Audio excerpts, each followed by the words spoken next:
কণ্ঠের সুরের ঝংকার এত মধুর ছিল। সাগরের মাছগুলো প্রতি শনিবারে উনি আকাবা উপসাগরের পাশে যখন জাবুরের কিতাব তেলাওয়াত করতেন, সাগরের মাছগুলো সাগর রেখে দিয়ে ডাঙায় চলে আসতো।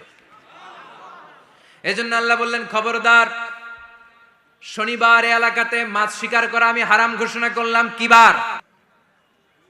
এবার দাউদ আলাইহিস সালামের কওমের লোকেরা কৌশল করা আরম্ভ করে দিল। তারা বলল, আল্লাহ বলছে শনিবারে মাছ ধরা হারাম, খবরদার আমরা মাছ ধরবো না। তবে শনিবার আমরা বেড়া দিয়ে রাখবো। কি দিয়ে রাখবো?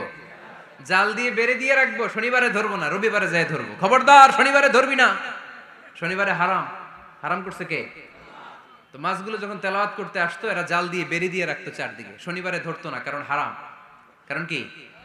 বেড়ে দিয়ে রাখতো, রবিবারে যে ধরতো। আল্লাহ কি এটা বুঝাইছে? আল্লাহ বুঝাইছে শনিবারে যত মাছগুলো এসেছে এগুলো ধরা যাবে না। এগুলো যখন আবার সাগরের প্রবাহে ভেসে চলে যাবে, তোমরা আবার নৌকা নিয়ে মাছ শিকার করতে পারবে। ঠিক কিনা?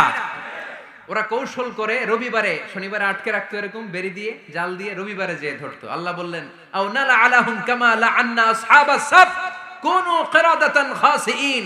আমার সাথে কৌশল করেছিস, তোদের উপর আমার লানাত, তোরা অভিশপ্ত বানর হয়ে যা। মুহূর্তে পুরো জাতিটাকে বানরে রূপান্তরিত করে দিল কে? এজন্য খবরদার, আল হিলাতু বিল হারামি হারাম। হারাম খাওয়ার জন্য যে কৌশল করি এটাকেও হারাম ঘোষণা দিয়েছে কে?